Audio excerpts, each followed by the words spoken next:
નમસ્કાર મિત્રો, આજે સીધું ને સટના એપિસોડમાં આપણી સાથે અમેરિકાથી કૌશિકભાઈ અમીન જોડાયા છે. કૌશિકભાઈ વરિષ્ઠ પત્રકાર છે અને બેબાક વાત કરવા માટે જાણીતા છે. કૌશિકભાઈ, આપનું સીધું ને સટમાં સ્વાગત છે.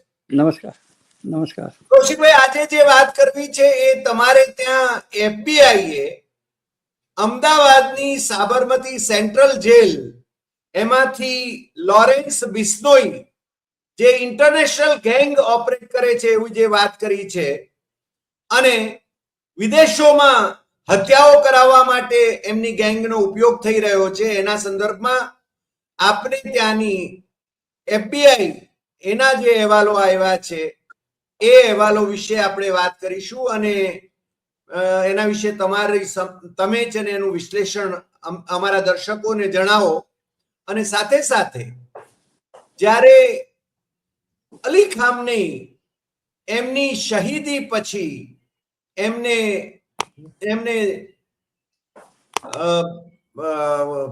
એમની અંતિમ વિધિ નો આ જુલુસ જ્યારે નીકળી રહ્યા હતા લાખોની સંખ્યામાં, ત્યારે જ અમેરિકાએ ફરીને હુમલાઓ શરૂ કરી દીધા છે અને સામે ઈરાને પણ એ જ રીતે એમને વળતો જવાબ આપ્યો છે.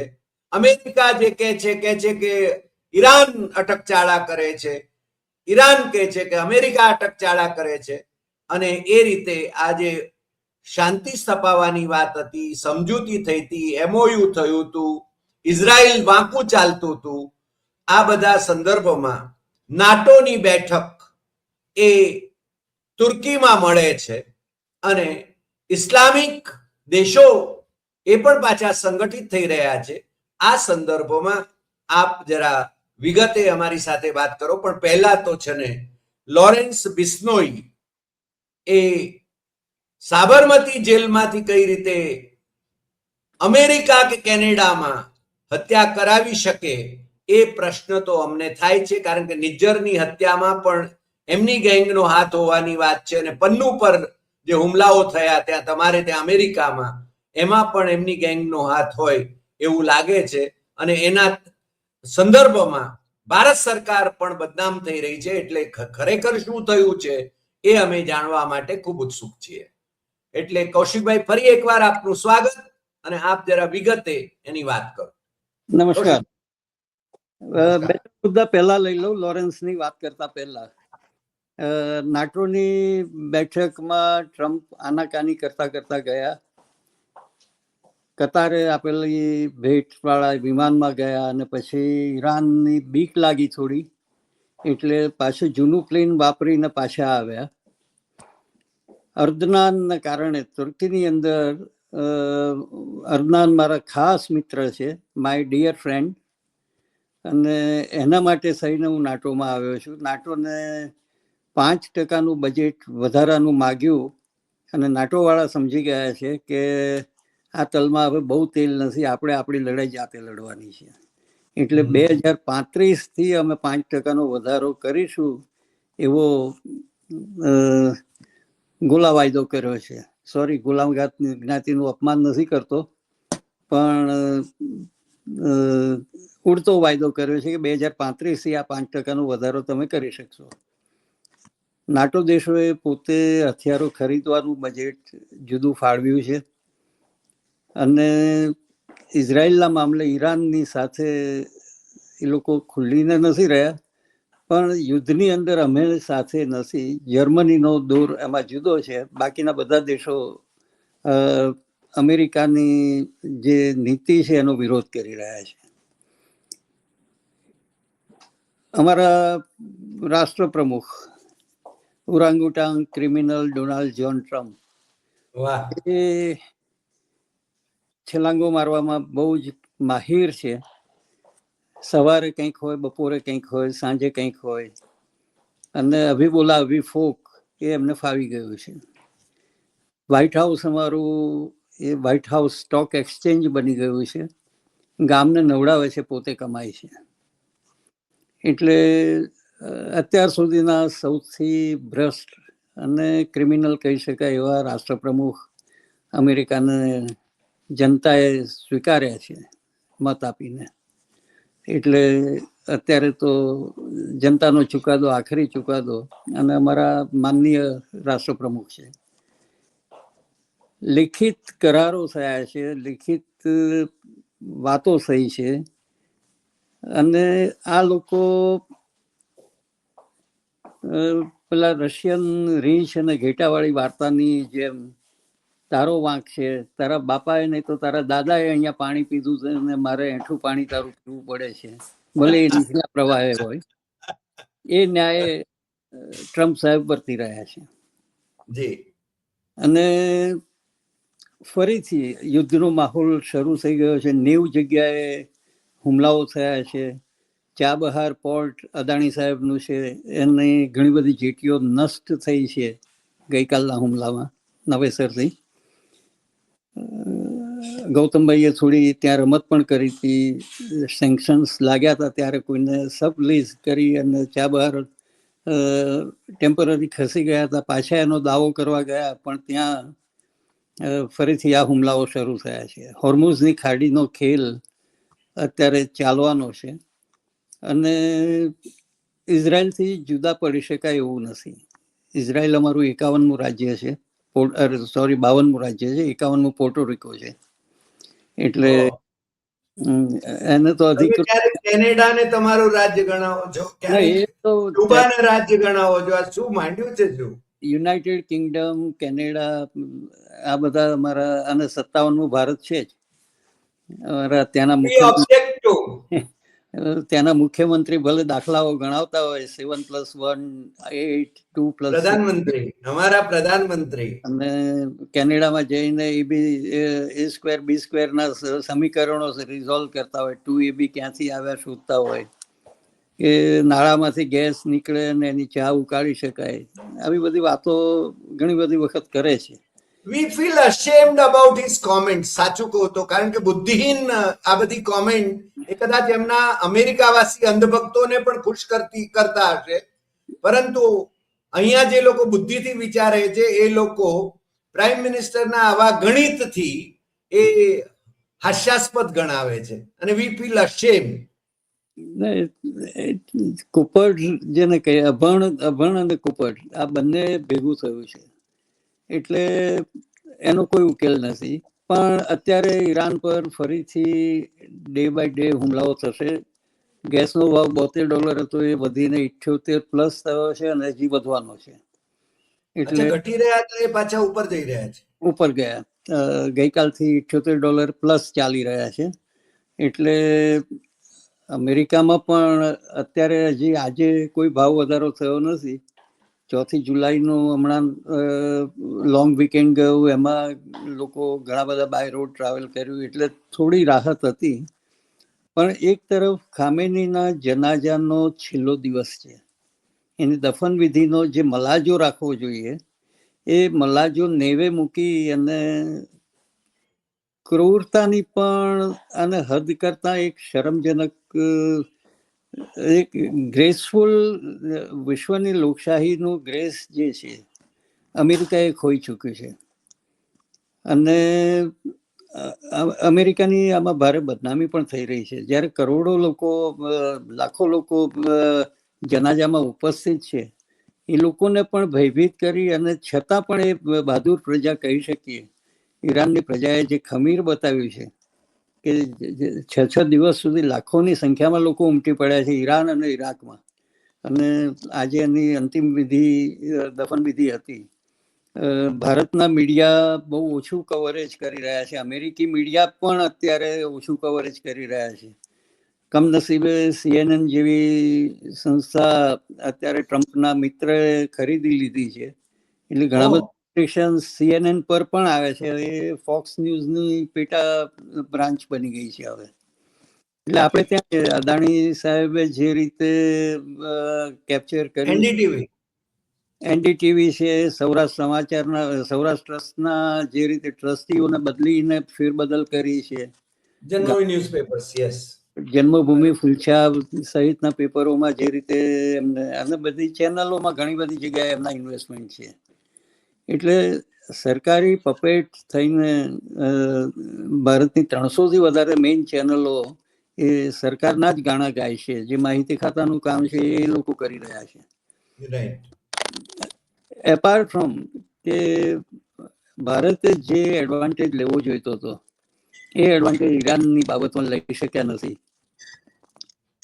ઈરાન ભારતીય આવામને રિસ્પેક્ટ કરે છે, ભારતીય જનતાને રિસ્પેક્ટ કરે છે, ભારતના નેતાઓને નહીં. આ એક ઈરાને બહુ સ્પષ્ટ કર્યું છે. યસ, બહુ જ ખુલીને સત્ય આવી છે. અને બંને પક્ષના લોકોને બોલાવ્યા પોતે ત્યાં એમને. અને બીજું જે જનાજો થયો છે, જે તે દેશના લોકો જ્યારે શ્રદ્ધાંજલિ આપવા માટે એ સ્ટેજ ઉપર જાય છે એના કોફિન પાસે, ત્યારે એક સ્પેસિફિક મેસેજ કુરાનની આયાતોમાંથી પસંદ કરી અને એને બગાડાયો છે. એટલે આ એક બહુ જ ઝીણવટથી ઓબ્ઝર્વ કરવા માટેની વાત હતી. અને ભારતે જે કુરાનની આયાતનો સંદેશો એમાં મૂક્યો છે કે લોકોને માન આપો, લોકોનો અવાજ સાંભળો, એ પ્રજાને માટેનો સંદેશ એ ભારતના શાસકો જો સમજે તો હજી પણ સમય વીતી નથી ગયો. એટલે આટલી વાતો કરીને હું માનું છું ઈરાનની વાતો હજી ઘણી બધી અપડેટ આવનારા દિવસોમાં છે અને દુનિયાભરમાં એનો ત્રાસ વર્તાવાનો છે. આ ઓરાંગુટાંગનું અટકચાળું એ બહુ જ જોખમાવનારું પગલું છે. ચીન અને રશિયાના સ્ટેપ હવે પછીના શું આવે છે એની પર પણ નજર રાખવી પડશે. ઉત્તર કોરિયાનું પણ એક એલિમેન્ટ હતું જે ઈરાનમાં એબસન્ટ છે, એ તત્વ પણ જોવા પડશે. એટલે અને યુરોપ નાટોની અંદર પણ જે રીતે ઉદ્ધતાઈથી વર્તન કર્યું છે, નાટોની અંદર પહેલા તો બહુ હસી લડીને વાતો કરી ટ્રમ્પ સાહેબે, પણ પછી સ્પેન સહિત બીજા દેશોનું જે રીતે અપમાન કર્યું છે એ આઈ થિંક નાટોના ભવિષ્ય ઉપર બહુ મોટી અસર કરનારી બાબત બનવાની છે. એટલે આટલી વાતો હું માનું છું અત્યાર પૂરતી આ બે બાબતોમાં કહી શકીએ.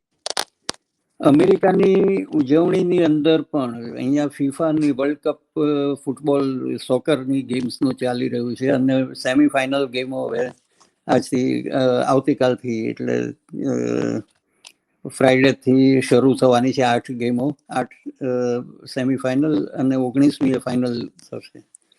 પણ આની અંદર 250મા વર્ષની ઉજવણી, જે ભવ્ય ઉજવણી કરવી જોઈતી હતી એ ભવ્ય ઉજવણી અમેરિકા કરી શક્યું નહીં ટ્રમ્પ સાહેબના ગાણપણના લીધે. ટ્રમ્પ સાહેબે જે ખાયકીનો ધંધો એમના મિત્રોને ખટવવાનો જે કર્યો, એ વોશિંગ્ટન ડીસીની અંદર મોટો પુલ કેપિટોલ બિલ્ડિંગની સામે છે 1 માઇલ લાંબો, એ ભૂરા રંગે રંગવો છે એમ કર્યું, પણ એમાં કુદરતે કેર વર્તાવ્યો. આલજી એટલે લીલ, એમાં ઝીણી લીલ ઉગી નીકળી અને આખો પુલ લીલો થઈ ગયો. એને માટે જે $3-4 મિલિયન બજેટ હતું એ $14 મિલિયન પ્લસ એ પુલ સાફ કરવા માટે આપ્યું. કોણ આમાં ભાગ બટાઈ કરે છે ખબર નથી. કદાચ રામ મંદિરની ગલ્લા ચોરીમાંથી પ્રેરણા લીધી છે એવું લાગે છે. અને આવું જ એમને સાઉથ વિંગ વ્હાઇટ હાઉસની અંદર તોડફોડ કરીને અને 5000 માણસો સમાઈ શકે એવો મોટો હોલ બનાવવાનું એક મોટો પ્રોજેક્ટ લીધો અને ઇન્ડિયા ગેટ જેવી ડિઝાઇન કરી અને જે પેલા શહીદોનો જવાનો રસ્તો છે અર્લિંગ્ટન સેમેટ્રી પર, એ રસ્તા પર એને મોટો 250 ફૂટ ઊંચો 250 વર્ષની ઉજવણીમાં એ બનાવવાનું, એ પણ મિલિયન્સ ઓફ ડોલરના ખર્ચે ઉપાડ્યું છે. બજેટ નથી પણ કોઈ પણ હિસાબે એ બજેટ ક્યાંયથી મેળવી રહ્યા છે. આડ વાતો નીકળી છે ત્યારે આપણા ગુજરાતના કુંવર, બાદરણના વતની કાશ પટેલ, એમની સામે પણ કેટલીક તપાસો ચાલી રહી છે. પ્રાઇવેટ જેટ, એમની ગર્લફ્રેન્ડને લઈને ગયા છે, એની સફરોની યાદી સેનેટ કમિટીએ તો હિસાબ માગ્યો છે, જ્યુડિશિયલ ડિપાર્ટમેન્ટે પણ એના હિસાબ માગ્યા છે. ક્યાં કેટલા ખર્ચ છે. અમેરિકી બનાવટની ગાડીના બદલે BMW નો કાફલો ખડકી દીધો. એટલે કેશ પટેલ લેવિશ લાઇફસ્ટાઇલની અંદર ફસાયા છે. એટલે ગેંગ્સ ઓફ રિપબ્લિકન્સ ના એ હેડ છે અત્યારે. એટલે ગેંગ્સ ઓફ ઠગ કહેવા જોઈએ. આ ગેંગ ઓફ ઠગનો FBI ડિરેક્ટર છે આ. અને પટેલો આમે શોર્ટકટ્સ માટે જાણીતા છે. એટલે બિંગ પટેલ મને હું પોતાને પણ દર્શકોને બહુ સ્પષ્ટ કરી દઉં કે અમે પટેલ વિરોધી નથી. કૌશિકભાઈ અમીન એ લેઉવા પટેલ છે, ચરોતરના છે અને આખા બોલા પટેલ છે. પટેલો હંમેશા આખા બોલા જ હોય, એટલે કોઈ માઠું લગાડે નહીં એ જે પટેલો વિશે એમણે કોમેન્ટ કરી છે એનાથી. હા કૌશિકભાઈ, ગુજરાતમાં પણ પાટીદાર આંદોલનમાં પણ તમે હીરો જે બધા મોકલ્યા, હાર્દિક પટેલ એન્ડ કંપની, આ બધા પટેલોનું કલંક છે. એ તો હમણાં લાલજી પટેલ સાથે આપણે ઇન્ટરવ્યુ કર્યો આપણી ચેનલ ઉપર, એમાં એમણે બહુ સ્પષ્ટ કહી દીધું હતું, વિગતે કહ્યું. હા, એટલે ફોઈબાને પલાળીને જે રીતે કાવા દાવા કર્યા એમને, અને ફોઈબાને ઘર ભેગા કરવાના હતા, પણ મોદી સાહેબની કૃપા થઈ કે રાજ્યપાલનો હોદ્દો મળ્યો. હવે રાજ્યપાલની હેસિયત શું છે સાહેબ? એની પાસે કોઈ પાવર્સ ક્યાં છે? હા, એટલે રાજ્યપાલ શોભાનો ગાંઠિયો છે, રાષ્ટ્રપતિ જેમ શોભાનો ગાંઠિયો છે એમ. એટલે કારણ કે રાષ્ટ્રપતિ કે રાજ્યપાલ they have to act as per the advice of the council of ministers. અને એટલા માટે મોદી બેઠા હોય છે અને અમારા રાષ્ટ્રપતિ મેડમ એવું ઊભા હોય છે. તમે જોયું છે લાલકૃષ્ણ અડવાણીને જ્યારે ભારત રત્ન આપી રહ્યા હતા ત્યારે. એટલે આ બધી વાતો પણ આપણે હવે પેલી બિશ્નોઈ પર આવી જઈએ સાહેબ. ગેંગમાં FBI એટલે આજ કાશ પટેલ બિશ્નોઈ લોરેન્સ બિશ્નોઈના કારનામાઓની તપાસ કરી રહ્યા છે એવું છે. હા, FBI ડિપાર્ટમેન્ટ અને ડિપાર્ટમેન્ટ ઓફ જસ્ટિસ બંને સંયુક્ત ઓપરેશન કર્યું છે અને ઓપરેશન હાર્ડબોલ નામ આપ્યું હતું. 37 જેટલા લોકોને એમાં વોન્ટેડ જાહેર કર્યા છે. 17 જેટલા લોકોની ધરપકડ ઓલરેડી કેલિફોર્નિયામાંથી થઈ છે. ગોલ્ડી બ્રારના જે સેકન્ડ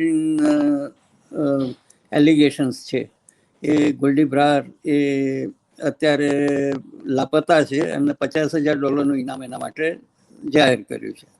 પણ આની જરા વિગતે વાત કરો ને કે શું છે, શું ખેલ? લોરેન્સ બિશ્નોઈ પંજાબથી માંડીને મુંબઈ અને ખંડણીઓ, હત્યાઓ અને ડ્રગ હેરાફેરી એ પંજાબને ઉડતા પંજાબ બનાવવામાં એનો મોટો ભાગ છે. અને અત્યારના શાસકોની મીઠી નજર છે લોરેન્સ બિશ્નોઈ ઉપર, કારણ કે ઘણા બધા મુસ્લિમ નેતાઓનું હત્યામાં એનું યોગદાન હતું. મુંબઈના ધારાસભ્ય સિદ્દીકીનું પણ ની હત્યામાં પણ એનો રોલ હતો. અને એના લીધે એને બીજી ક્યાંય કોઈ જેલોમાં રાખવાને બદલે, તિહાર કે બીજે રાખવાને બદલે, ગુજરાતની સલામત મીઠી નજરવાળી જેલની અંદર સાબરમતીમાં એને રાખ્યો છે.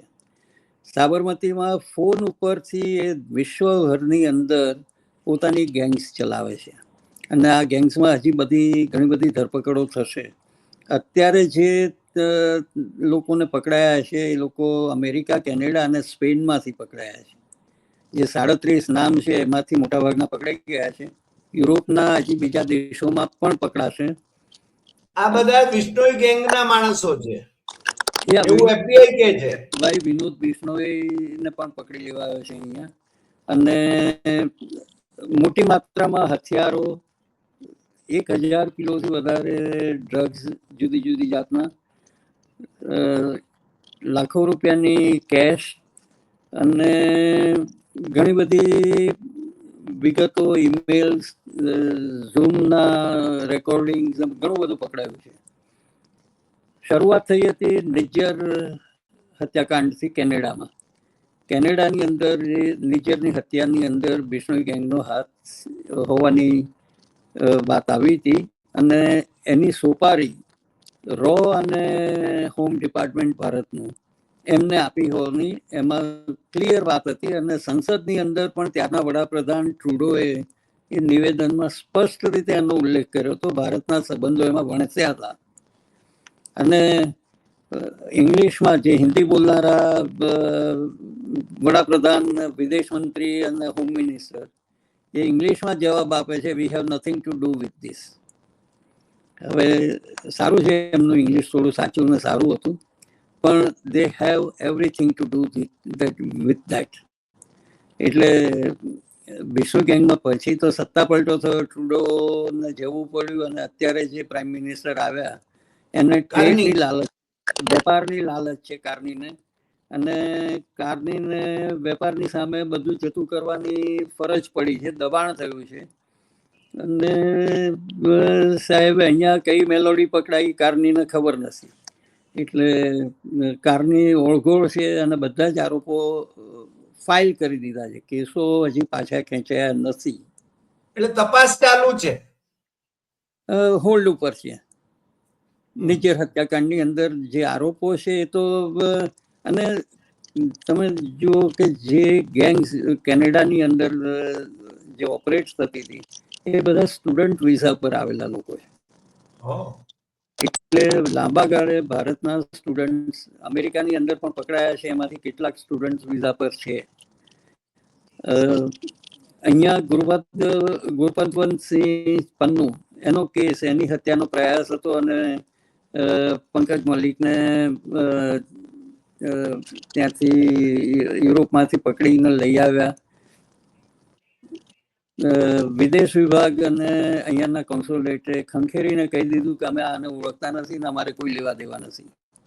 પણ એને જે ઈમેલો આપી, ઝૂમના જે ડાયલોગ્સ થયા હતા, જે FBI એજન્ટની સાથે, અંડરકવર એજન્ટ હતો એની સાથે જે વાતચીત થઈ, એ બધું જ એને પછી પોતે સજામાંથી ઘટાડો થાય એટલે હું માનું છું એને 15 વર્ષની સજા સજેસ્ટ થઈ છે અત્યારે, અને એ કસ્ટડીમાં છે. અને એને જે વટાણા વેર્યા છે એની અંદર હોમ મિનિસ્ટ્રી ભારતની, ઇન્ડિરેક્ટલી વડાપ્રધાન અને રો એટલે કે અજીત ડોવાલ, આ બધાના નામો એને ખુલીને મૂક્યા છે. વિકાસ યાદવ નામનો એજન્ટ જે વચેટિયો હતો, જેને ભારત સરકાર વતી એને કોન્ટ્રાક્ટ આપ્યો હતો કિલિંગનો પન્નુના, એ વિકાસ યાદવ આ લોકોએ શરૂઆતમાં ટ્રાન્સફર કર્યો અને પછી ક્રિમિનલ છે કરીને એક ખોટો કેસ ઉભો કરી અને એને જેલ ઉભો કર્યો. આ બિલકુલ ગુજરાતની જે પેટર્ન હતી એન્કાઉન્ટરની, અને 7 પોલીસ વડાઓ કે જેલમાં 7 વર્ષ 5 વર્ષ રહ્યા, 28 પાનાના પત્રો લખ્યા અને પછી પાછા બાઇજ્જત સાફા પહેરીને અત્યારે લોકો ફરી રહ્યા છે, જૂના પેન્શનનો અપડેટ કરીને લઈ રહ્યા છે. બેશરમ લોકો છે આ લોકો. વંચારાની કંપની એ ક્યાંક તો એમાં ઘાલમેલ થઈ છે, ભલે 7 વર્ષ એમને જેલમાં રહેવું પડ્યું. અને પણ બિશ્નોઈ ગેંગ વિશે જો FBI એક્ટ કરતી હોય, એના પગલા લેતી હોય, તો કાસ પટેલ એમાં છે ને ઇન્ફ્લુઅન્સ કરી શકે તપાસને? જરા પણ નહીં. એને તો તપાસ ઇનિશિયેટ કરી અને કોર્ટની અંદર લઈ જવા સુધીની, એરેસ્ટ કરવા સુધીની તો પગલા લીધા કે હવે ડિપાર્ટમેન્ટ ઓફ જસ્ટિસની અંદર છે. જે રીતે અદાણીનો છે, અદાણીના કેસની અંદર પણ કેસમાં ભલે ડિપાર્ટમેન્ટ ઓફ જસ્ટિસે સજેસ્ટ કર્યું, પણ અહીંયાના ન્યાયમૂર્તિએ કહી દીધું કે કયા બેઝ ઉપર તમે આ $10 મિલિયન પેનલ્ટીની વાત કરો છો અને 20 મિલિયનનું ઇન્વેસ્ટમેન્ટ, એ તો સરકારનો વિષય છે, એને કોર્ટ જોડે લેવા દેવા નથી. એટલે અદાણીનો કેસ પણ પેન્ડિંગ છે, પૂરો નથી થયો. It is ongoing case. અને જજે ડિપાર્ટમેન્ટ ઓફ જસ્ટિસનો ખુલાસો માંગ્યો છે કે on what ground you are recommending this. એટલે આ બીજો કેસ છે ભારત સરકારને ઇન્વોલ્વ કરતો. અને ભારત સરકારની બદમાશી જુઓ કે કરપ્શન આપ્યું છે કરોડો રૂપિયાની સંખ્યામાં. આંધ્ર અને બીજા રાજ્યોમાં કરપ્શન માટે, સોલાર પ્લાન્ટ્સ માટેનું કરપ્શન આપ્યું છે. ભારત સરકારે કોઈ ઇનિશિયેટિવ લીધો નથી સેબી કે કોઈ અન્ય સંસ્થાઓએ એની સામે પગલાં લીધા. અહીંયા ઓપનલી ડોક્યુમેન્ટ સાથે આ કેસની અંદર એક વિગતો મુકાયેલી છે. એટલે અત્યારે જે આ કેસ ચાલ્યો છે, મેઇન રાજકીય હત્યાઓ માટેનો આરોપ છે પહેલો, ડ્રગ્સની હેરાફેરી ટ્રાન્સનેશનલ 2-5 થી વધુ દેશોની અંદર ડ્રગ્સનું કાર્ટેલ ચલાવે છે, માફિયાઓ છે. ડ્રગના કાર્ટેલ, તમે માફિયાઓની વાત કરો તો માનો કે ઇટાલીના સિસિલિયન્સની વાત કરો, ગોડફાધર મારિયો પુઝોની જે નવલકથા છે એ વાસ્તવિકતા ઘણી બધી એમાં હતી. તો એ ઇટાલિયન માફિયાઓ પણ 1 કે 2 દેશોમાં જે એમના રેકેટ્સ ચલાવતા હતા. કે મેક્સિકન કાર્ટેલ છે, એ મેક્સિકન કાર્ટેલ પણ અમેરિકા અને મેક્સિકો અને બીજા થોડા નાના દેશોમાં કામ કરતા હતા. પણ રાજકીય હત્યાઓ, ખંડણી અને પંજાબ પોલીસના પોલીસ કર્મીઓને આમાં પકડ્યા છે. પંજાબ ઓન ડ્યુટી પોલીસ કર્મી અહીંયા આવીને કોઈ ફેમિલીને કહે છે કે 4 લાખ રૂપિયા આપ, નહીં તો હું તારા ફેમિલીને અંદર કરી દઈશ, એમની તબાહી કરી દઈશ. અને પંજાબ પોલીસ જે ભગવતસિંહ માન છે એ પોલીસને માત્ર ટ્રાન્સફર આપી દે છે. એની સામે ડિસિપ્લિનરી એક્શન લેવાની આમ આદમી પાર્ટી, આમ કેજરીવાલ રોજ ઢોલ પીટે છે જુદા જુદા બાબતોમાં, રામલલ્લાની બાબત હોય કે નીટની બાબત હોય. તો એની અંદર તો પછી તમારો પોલીસનો સ્ટાફ ખંડણી માંગે છે અહીંયા આવીને, એ ડોક્યુમેન્ટ થાય છે, કમ્પ્લેન થાય છે, અને એને માત્ર ટ્રાન્સફર આપો છો, તમે સસ્પેન્ડ પણ નથી કરતા. એટલે પંજાબ પોલીસની પરદેશની અંદર ધરપકડ થાય, આનાથી મોટી શરમ ભારત સરકાર માટે કોઈ નથી. ગૃહ મંત્રાલય એ કામ નથી કરતું એવું મંત્રાલય છે, માત્ર ચૂંટણી મંત્રાલય છે એવું જાહેર કરવું જોઈએ. જી, મને છેલ્લે એક બીજો પ્રશ્ન પણ થાય છે કે આ લોરેન્સ બિશ્નોઈ અને એમને છે ને ત્યાં અમેરિકામાં એમને પોલીસ લઈ જઈ શકે, FBI લઈ જઈ શકે, અહીંયાથી ભારત સરકાર પાસે માંગી શકે? ભારત અને અમેરિકા વચ્ચે એક્સ્ટ્રાડિશનની ટ્રીટી છે. એટલે જો અમેરિકા માગે તો એમને મોકલવો પડે. પણ ભારત સરકારની જે દલીલ આપનારી છે, કાલ્પનિક વાત છે અત્યારે, પણ ભારત સરકાર કહેશે કે અમારા કેસ ચાલે છે, એની સજા જે પૂરી થાય પછી અમે તમને હેન્ડઓવર કરીશું. એટલે પેલી શેકચેલી જેવી વાર્તા થશે કે ભાઈ વિકાસ યાદવ જેવું. હા, એટલે લોટ ભેગો કરીને હાંડી ભેગું કરીશ ને પછી લગ્ન કરીશ ને છોકરા થશે ને પજવશે તો હું લાત મારી દઈશ. તો પેલું એટલે ભારત સરકારની નીતિ દોગલી છે. અને ખરેખર તો આ કેસ કેટલો આગળ ચાલે છે, અને હજી યુરોપના ઘણા બધા દેશોની અંદર, બ્રિટન, ફ્રાન્સ સહિતના દેશોમાં તપાસ ચાલવાની છે. એટલે ડ્રગ કાર્ટેલ, મેઇન તો ડ્રગ કાર્ટેલના લીધે છે. અને પોલિટિકલ હત્યાઓ માટેની સાજિશ, સોપારી લેવાની જે એની પ્રથા છે, એ પેઇડ કિલિંગ, જે ઘર મેં ઘુસ કે મારેંગે તમારા વડાપ્રધાન, અમારા 57માં મુખ્યમંત્રી, એ જે કહે છે કે ઘરમાં ઘૂસી જાય, એટલે આ અનિલ ચંદ્ર શાહની મિલકતો અહીંયા નથી અમેરિકામાં. ગૃહમંત્રી આ સમજવાની જરૂર છે. ઘરમાં ઘૂસ કે મારેંગે, આ ધુરંધર, વાસ્તવિક ધુરંધર શરૂ થયું છે. અને અજીત ડોવાલ એમાં હીરો નહીં પણ વિલન સાબિત થવાના છે. છેલ્લે મને એક પ્રશ્ન થાય છે. હા, તમે કઈ કહી રહ્યા હતા? આની અંદર બીજા અદાણીની જેમ બીજા કેસ જે છે, ખાસ કરીને ગુજરાતના લોકોને સંડોવતા કેસ, જે બે જાતના કેસ છે. એક છે ફોન કોલ્સ કરી અને સિનિયરોને પજવી અને એમની પાસેથી પૈસા વસૂલ, એક્સટોર્શન કરવાના, સોનું અને ડોલર્સ. એની અંદર ટેક્સાસની અંદર 2 જ્વેલરી શોપની અંદરથી સોનું ઘણું બધું પકડાયું, રોકડ રકમો ઘણી બધી પકડાઈ. અને સ્ટુડન્ટ્સ વિઝા પર આવેલા ગુજરાતી સ્ટુડન્ટ્સ, એમાંય મોટાભાગના પટેલ સ્ટુડન્ટ્સ છે. એટલે કોમ્યુનિટી માટે મારો કોઈ એ નથી, પણ જે રીતે કોમ્યુનિટી શોર્ટકટ્સ લઈ રહી છે, એ શોર્ટકટ્સની અંદર ચેતવાની જરૂર છે, એ કેસીસની અંદર. અને બીજો, અહીંયાના જે સ્ટોર ઓનર્સ છે, ખાસ કરીને ઉત્તર ગુજરાતના ચૌધરી અને પટેલો, આ 2 કોમ્યુનિટીની અંદરના જે લોકો છે, એ યુ વિઝા એટલે ખોટી રેડ સ્ટોરની અંદર પડાવે, મારવા માટેની ધમકી આપી છે, ગન પોઈન્ટ ઉપર મારે ત્યાં રોબરી થઈ છે. અને પછી એ કેસના આધારે જે ઇલીગલ લોકો છે એને યુ વિઝા મળે છે. અને આ યુ વિઝાની અંદર પણ ઘણી બધી ગેંગ્સ કલોલની આસપાસના ગામોની પકડાઈ છે, અને બોસ્ટન અને ન્યૂ જર્સીના અને અમેરિકાના બીજા વિસ્તારોમાં પણ આવા કેસીસ, ફેક કેસીસ ઊભા થયા છે. એની અંદર પણ આ ગુજરાતી લોકો સંડોવાયેલા છે. એટલે આ 4-5 જાતના આ કેસ ચાલવાના છે. અને ઇન્ડિયન કોમ્યુનિટી અને છેલ્લે જે છે એ H1 વિઝા, L1 વિઝા, આની ઉપર જે આવે છે 1,85,000 જેટલા વિઝા H1ના એલોટ થતા હોય છે. એમાંથી 70% લોકો એ ભારતીયો છે. હવે ખોટા યુનિવર્સિટી ખોટા સર્ટિફિકેટો આપે છે, ખોટા સર્ટિફિકેટોના આધારે લેબર સર્ટિફિકેશન અહીંયા ખોટું થાય છે. મેનેજરના પદે બોલાવ્યા છે અને પ્રોગ્રામરની વાત કરે છે. ઘણી બધી જે સોફ્ટવેર કંપનીઓ છે એની ઉપર અત્યારે ઇન્વેસ્ટિગેશન ચાલી રહ્યું છે.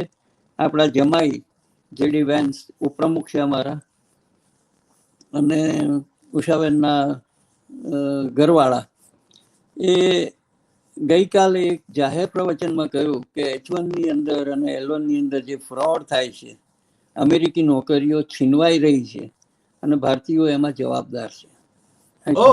જમાઈ આ જાહેર સ્ટેજ ઉપરથી બોલે છે. એટલે ભારત સરકારે પણ આમાં કંઈક ધ્યાન આપવાની જરૂર છે. પિયુષ ગોયલ કે સીતારમણ કે વિદેશ મંત્રી જયશંકર, આ લોકો ક્યાં લશ્કર લડે છે એની કોઈ ખબર રાખે છે કે નહીં ખબર નથી, પણ ભારત એટલે ફ્રોડ, એ ઇમેજ અત્યારે અમેરિકામાં ઉભરી રહી છે. It is shameful. પણ મારો છેલ્લો સવાલ છે, આ પેલી બહુ ગાજેલી એપ્સ્ટીન ફાઇલનું થયું શું કૌશિકભાઈ? એમાં થોડા ડબકા આવતા જાય છે. It is ongoing case. હમણાં બિલ ક્લિન્ટનની ત્યાં સેનેટ હિયરિંગ ને બધું પૂરું થયું છે. કેટલીક મહિલાએ ફરી પાછા થોડા એ કર્યા છે. એટલે એપ્સ્ટીન ફાઇલ બંધ થઈ નથી, બંધ થવાની નથી. ભારતની વિગતો વહેલી મોડી નીકળશે. કદાચ સુબ્રમણ્યમ સ્વામી પાસે વહેલી આવી જશે તો એ ધડાકા કરશે.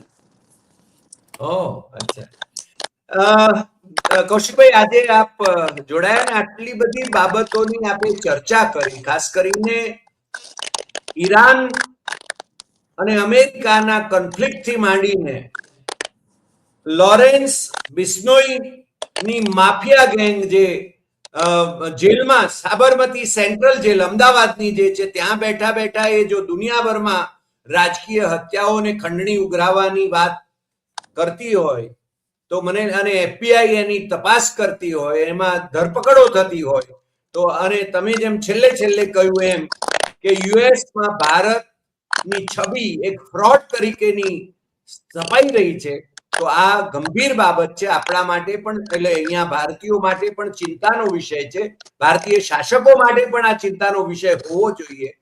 આજે આપ અમારી સાથે જોડાયા એ બદલ આપનો ખૂબ ખૂબ આભાર. ફરી મળીશું નવા એપિસોડમાં નવા વિષય સાથે. નમસ્કાર.